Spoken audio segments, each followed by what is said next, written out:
Hey guys, let's talk about Save Angkas phenomenon.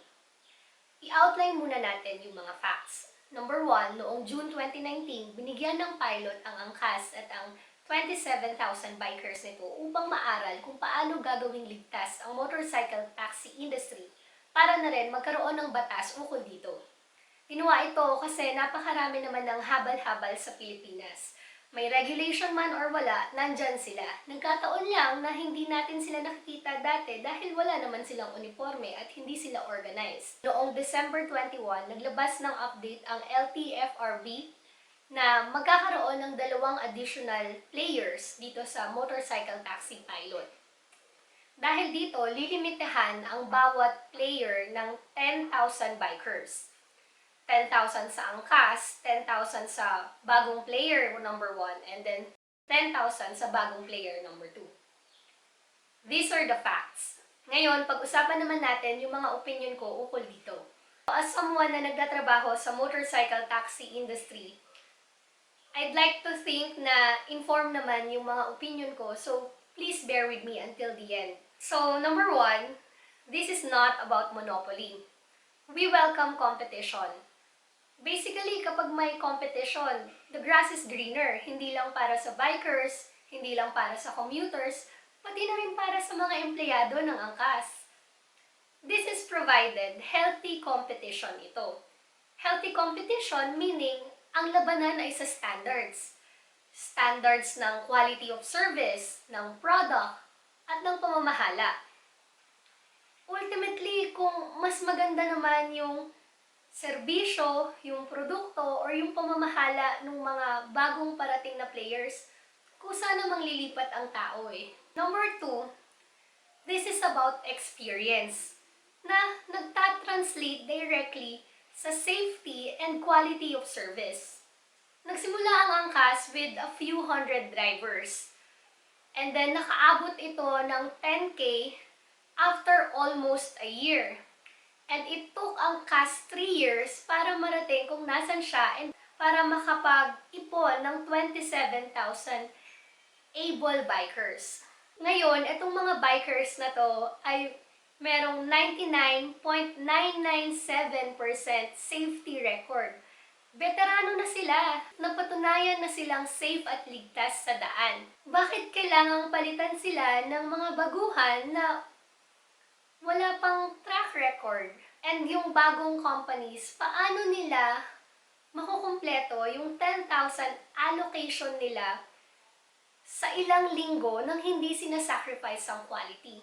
Quality meaning na background check ba yung mga drivers, nag-undergo ba sila ng seminars, trainings, and driving test, which took angkas almost 1 year to finish. Sabi ng iba, madali lang yan. Bakit hindi natin ilipat yung 17,000 bikers na sobra sa allocation ng angkas doon sa dalawang kumpanya?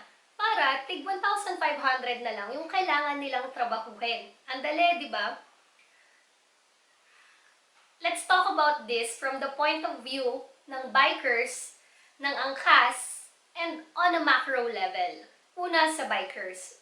Alam nyo kung bakit sinusuportahan kami ng bikers namin? Kasi sa 3 taon naming pamamalakad ng angkas, bawat pagpapahinto sa amin, hindi namin binitawan yung mga bikers. Nawalan kami ng office pero hindi kami sumuko. Nagtrabaho kami sa basketball courts, sa kung kaninong bahay yung pwede, sa internet cafe, pero hindi namin iniwan yung bikers. Ginamit namin yung oras na yon para i-train and i-upgrade pa yung skills ng mga bikers. Pinag-aralan namin yung delivery service at tinuruan namin yung mga bikers para kahit papano meron silang pangsustento sa araw-araw nila. Pero hindi yun sapat. Ikaw ba naman gaano kadalas sa isang buwan ikaw mag-commute versus may ipapadeliver ka na gamit? May mga biker na hihingi ng paumanhin kasi gusto man nila magstay sa angkas, hindi na kaya dahil ubos na yung pera nila. So, babalik na lang sila sa paghahabal-habal. Walang insurance, hindi nila kilala kung sino yung sinasakay nila. At pwede silang hulihin anytime. Alam nyo kung bakit sinusuportahan kami ng bikers namin? Kasi pinagdaanan namin to. Pinagdaanan namin to ng 3 taon ng magkakasama. Ano naman ang ibig sabihin ng paglipat ng 17,000 bikers ni Angkas sa ibang kumpanya para sa mga nagtatrabaho sa Angkas? Kagaya ko.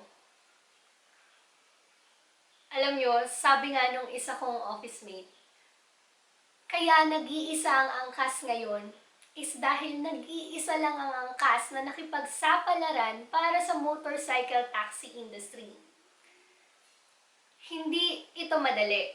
Isa itong mahaba at matagal na proseso. Maraming pakikipagdialogo ang pinagdaanan ng Angkas.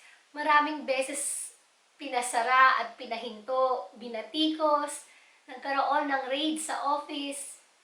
Maraming criticism na pinagdaanan ng Angkas. Pero ginalingan pa rin namin kahit walang nagsasabi. Nandito na ang habal-habal noon pa. Hindi ang Angkas ang gumawa ng habal-habal. Pero ang Angkas ang nagtaas ng kalidad ng serbisyo, ang nagtrabaho para maging ligtas ito, ang nag-professionalize sa industriyang ito. Wala namang nagsabi sa amin na i-train namin yung mga bikers. Wala namang nagsabi sa amin na i-audit namin yung mga motor nila at lagyan ng qualifications. Walang nagsabi sa amin na magkaroon ng 24/7 driver and customer support o na magkaroon ng insurance para sa pasahero at sa bikers o na makipag-partner sa mga doktor at ospital para mas madaling ma-assist ang mga pasahero or bikers kung may mangyaring di inaasahan. Wala ring nagsabi na magbuo kami ng sarili naming emergency response team. Lahat to ginagawa namin para itaas ang kalidad ng serbisyo ng Angkas. Regardless kung may magsabi sa amin na ito ang dapat o ito ang hindi dapat. Lagi naming iniisip kung paano ito may improve. Ever since nagsimula kami, lagi naming tinataas ang quality at standards of service ng Angkas. Dahil hindi lang naman business ang Angkas para sa amin, isa rin itong advocacy for road safety, for livelihood, and basically for a better quality of life para sa lahat, bikers and passengers alike.